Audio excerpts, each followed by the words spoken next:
Congratulations to you who see these signs. In the journey of life, where every soul stands between moments of weakness and moments of strength, between sin and repentance, there lies a profound truth.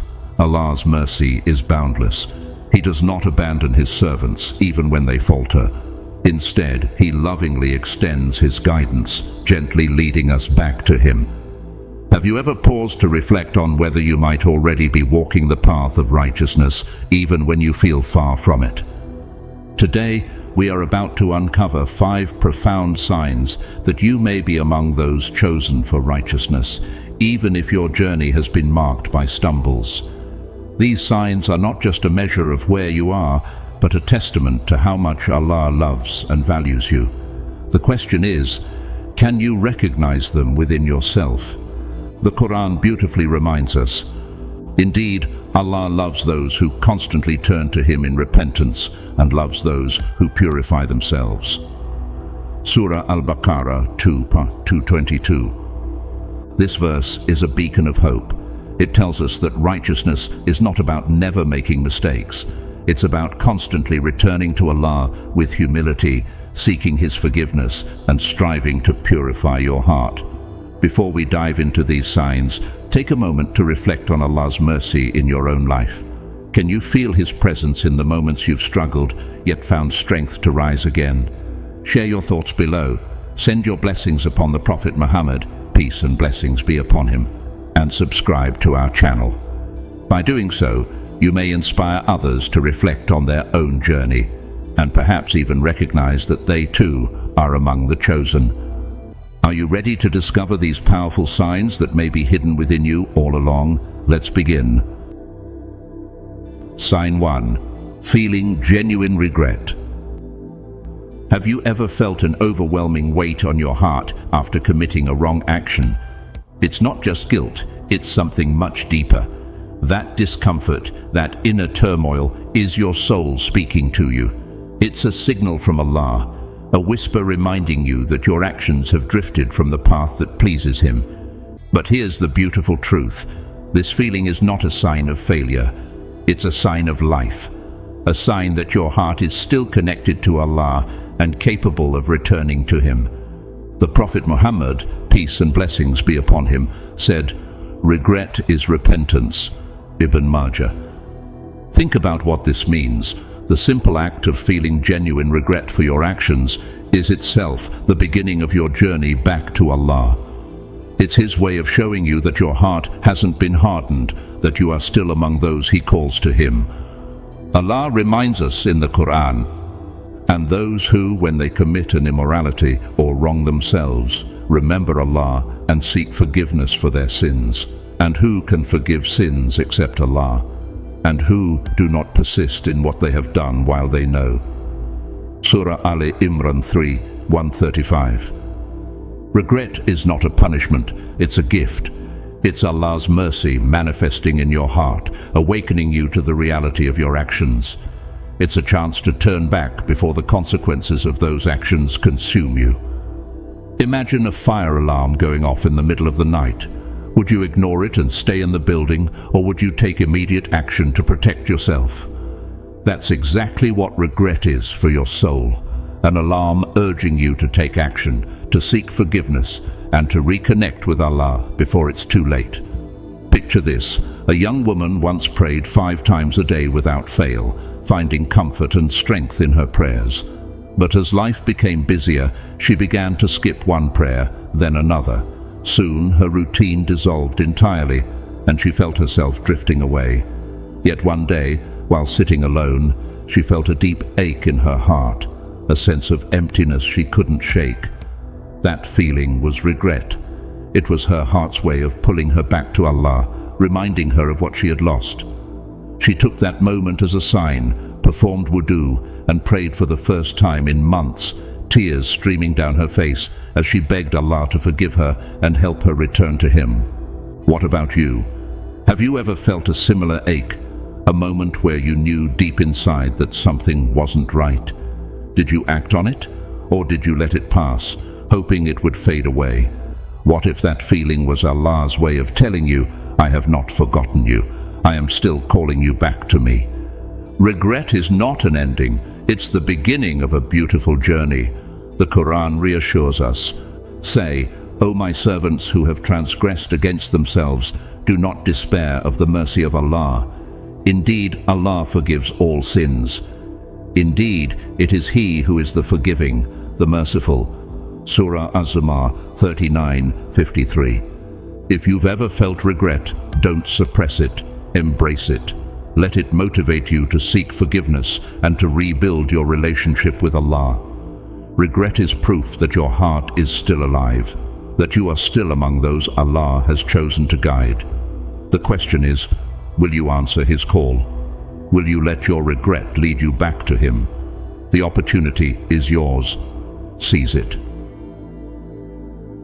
Sign 2. Drawn to good deeds.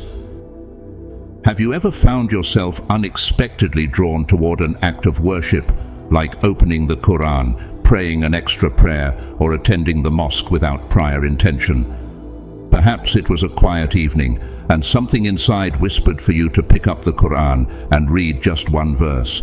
Or maybe you passed by a mosque and felt an unexplainable urge to step inside. These moments are not coincidences. They are signs, gentle nudges from Allah, calling you back to Him. When you experience this pull toward goodness, it's a profound indication that Allah is opening the doors of mercy for you. Imagine being lost in a dense forest, wandering aimlessly without direction. Then suddenly you stumble upon a map, a guide pointing you towards safety. This is exactly what happens when you feel inclined to perform good deeds.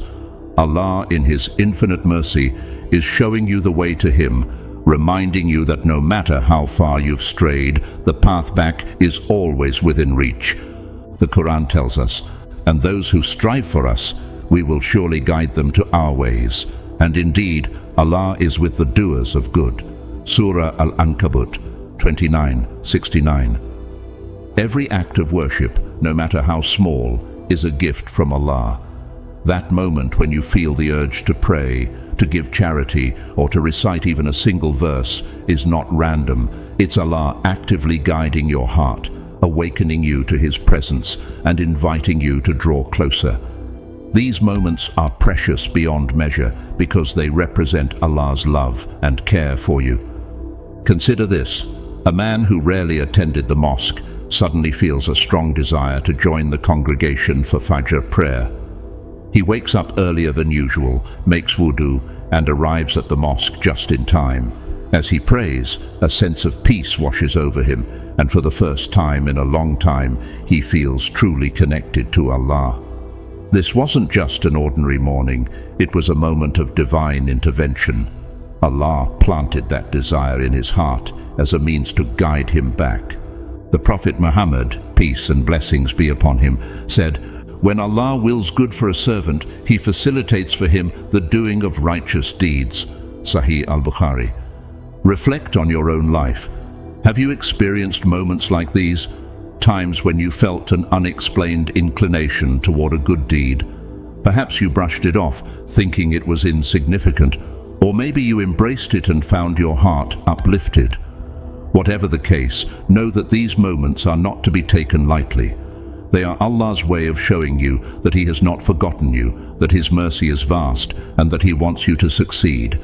The next time you feel drawn to a good deed, seize the moment. Don't delay or tell yourself you'll do it later. These inclinations are like windows of opportunity, and they may not stay open forever. The Quran says, "Hasten to forgiveness from your Lord, and a garden as wide as the heavens and the earth, prepared for the righteous." Surah Ali Imran 3:133. So, when was the last time you felt this pull toward goodness? Did you act on it, or did you let it pass? What if that moment was Allah calling you back to Him, offering you a chance to strengthen your bond with Him? The next time your heart feels drawn to worship, let it lead you. Let it be the moment you say yes to Allah's call, and watch how He opens even more doors of mercy and guidance for you. Sign 3. Surrounding yourself with good company.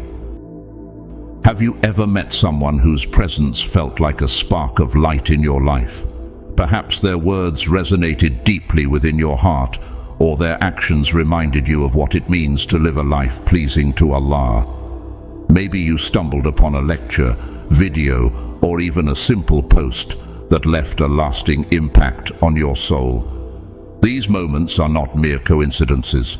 They are deliberate signs from Allah, strategically placed in your life to guide you back to Him. Allah, in His infinite mercy, sends us reminders in the form of people and experiences, especially when our faith begins to waver.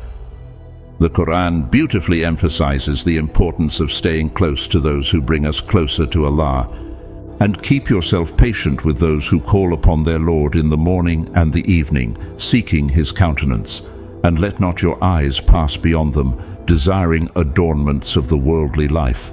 Surah Al-Kahf 18:28. This verse reminds us of the value of good company, people who spend their lives seeking Allah's pleasure and who remind us to do the same. Being around such individuals shields us from the distractions of the dunya, worldly life, and redirects our focus to what truly matters, our connection with Allah and the eternal hereafter. Good company is not just a blessing, it is a safeguard for your faith. When you surround yourself with people who consistently strive for righteousness, their actions and words inspire you to elevate your own faith. They help you stay steadfast in prayer, remind you to seek forgiveness, and encourage you to pursue good deeds. These individuals are like lanterns, illuminating the path back to Allah when the world seems dark. Imagine a young woman who feels distant from her faith. One day, she attends a community gathering and meets a group of sisters who warmly welcome her and share inspiring reminders about Allah's mercy and forgiveness. Their sincerity touches her heart, and she begins to spend more time with them. Slowly but surely, she starts praying regularly, reading the Quran, and even attending lectures. These new companions didn't just become her friends, they became her lifeline to faith, sent by Allah at precisely the right moment. The Prophet Muhammad, peace and blessings be upon him, gave us a timeless reminder about the power of companionship. A person is upon the religion of his close friend, so let one of you look at whom he befriends. Sunan Abu Dawud. Now pause for a moment and reflect. Who are the people you spend most of your time with? Do they encourage you to pray, to seek knowledge, and to grow closer to Allah? Or do they pull you away from Him, distracting you with worldly pursuits and fleeting pleasures? Your companions play a pivotal role in shaping your spiritual journey. If Allah has blessed you with good company, He is showing you His mercy in the most profound way. But Allah's guidance doesn't always come through people. Sometimes it arrives unexpectedly through a video, a lecture, or even a simple phrase you come across online. Perhaps you've watched a short clip about the beauty of prayer and it stirred something in your heart. Or maybe you heard a scholar speak about repentance and it brought tears to your eyes. These moments are not accidental. They are Allah's way of reaching out to you, reminding you that He is near. The Quran describes the beauty of believers who uplift one another. The believing men and believing women are allies of one another. They enjoin what is right and forbid what is wrong. Surah At-Tawbah 9:71. Good company doesn't just remind you of Allah, it also protects your faith when you are at your weakest. When you are surrounded by those who encourage you to worship and avoid sin, they act as a shield against the whispers of Shaitan. They help you stay accountable, ensuring that your actions align with your intentions to seek Allah's pleasure.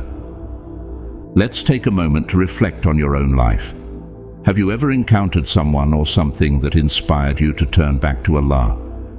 Maybe it was a friend who reminded you to pray, or a scholar whose words reignited your faith. Did you recognize that moment as a sign from Allah, or did you dismiss it as coincidence? What if that person, that video, or that experience was Allah's way of reaching out to you, of showing you that He has not forgotten you? If you are blessed with good company, cherish it. Nurture those relationships and let them strengthen your bond with Allah. If you feel that such companionship is missing in your life, don't despair. Make dua, asking Allah to guide you to people who will uplift and inspire you. Take steps to seek out gatherings of knowledge, visit the mosque, or connect with individuals whose faith shines brightly. Every person or moment that draws you closer to Allah is a sign of His immense love and mercy for you. He is actively guiding you, protecting your faith, and providing you with the tools to succeed. The question is, will you embrace these blessings and let them transform your life? Or will you let these precious opportunities slip away? The choice is yours, and the time to act is now. Sign 4. Losing interest in what distracts you from Allah. Have you ever noticed that things you once found enjoyable, whether it's endless entertainment, gossip, or fleeting worldly pleasures, don't satisfy you the way they used to? It's as if the allure of those distractions has faded, leaving you searching for something more meaningful. This transformation is not accidental. It's a sign that Allah is working on your heart, guiding it toward what truly matters. The Quran beautifully captures this phenomenon. Indeed, in the remembrance of Allah do hearts find rest. Surah Ar-Ra'd 13-28. When your heart begins to yearn for something greater than the temporary joys of this world, it's a sign that Allah is drawing you closer to Him. The distractions of the dunya, worldly life, which once seemed so enticing, now feel hollow. You may find yourself turning off the television, walking away from idle conversations, or even re-evaluating the company you keep. This isn't just personal growth, it's spiritual refinement. Allah is purifying your heart and preparing it for a higher purpose. Think about it. The heart, when unfulfilled, instinctively seeks something more profound. At one point, you may have thought happiness could be found in material success, endless entertainment, or social validation. But no matter how much you indulged, it never seemed to fill the emptiness inside. That void is a sign that your heart is awakening to its true calling, a connection with Allah. Allah tells us in the Quran, "Know that the life of this world is but amusement and diversion and adornment and boasting to one another and competition in increase of wealth and children, like the example of a rain whose resulting plant growth pleases the tillers. Then it dries, and you see it turn yellow. Then it becomes scattered debris. And in the hereafter is severe punishment and forgiveness from Allah and approval. And what is the worldly life except the enjoyment of delusion?" Surah Al-Hadid 57:20. This verse reminds us that the dunya is fleeting, like a beautiful flower that eventually withers and fades. Losing interest in these distractions is a sign that your soul is beginning to see the world for what it truly is, a temporary place of testing, not a destination. Imagine someone who once spent hours scrolling through social media, watching countless videos, or engaging in endless conversations that served no purpose. At the time, it felt like an escape, a way to pass the time. But now, those same activities feel empty. They no longer bring the excitement or satisfaction they once did. Instead, this person begins to feel a pull toward acts of worship, praying, reading Quran, or simply sitting in quiet reflection. This shift isn't random, it's Allah calling their heart back to Him. The Prophet Muhammad, peace and blessings be upon him, said, "Whoever gives up something for the sake of Allah, Allah will replace it with something better." Musnad Ahmad. This hadith is a powerful reminder that when you let go of things that distract you from Allah, He replaces them with something far greater. Peace, contentment, and a sense of purpose that no worldly pleasure can provide. Reflect on your own life. Are there things you once prioritized that no longer hold the same value? Have you found yourself questioning why you spend time on activities that don't benefit your soul? If so, consider this a gift from Allah. He is softening your heart and redirecting it toward what truly matters. When you feel this transformation happening, don't resist it. Embrace the shift and allow it to guide you to a more meaningful existence. Use the time you once spent on distractions to remember Allah, to pray, or to engage in acts of kindness. These seemingly small steps can have a profound impact on your spiritual journey. The Quran encourages us, but the hereafter is better and more enduring. Surah Al-A'la 87:17. So ask yourself, what worldly distractions are holding you back? What could you gain by letting them go and focusing on Allah instead? The fact that you're even asking these questions is a sign that your heart is already on the path to purification. Don't ignore this call. It's an opportunity to transform your life and reconnect with your Creator in ways you never imagined. The emptiness you feel from worldly distractions is not a loss. It's an invitation. Allah is preparing your heart for something greater, something eternal. Will you accept it? Sign 5. Being tested with small trials. Have you ever faced small frustrations, unexpected setbacks, or minor difficulties and wondered why they happen? Perhaps you lost something valuable, faced a sudden challenge at work, or felt overwhelmed by a seemingly trivial issue. These moments are not punishments, but opportunities. They are subtle yet powerful ways Allah invites you to reflect, grow, and turn back to Him. Allah, in His infinite wisdom, tests His servants not to harm them, but to elevate their faith and purify their hearts. The Quran reassures us, indeed, with hardship comes ease. Surah Ash-Shar 94:6.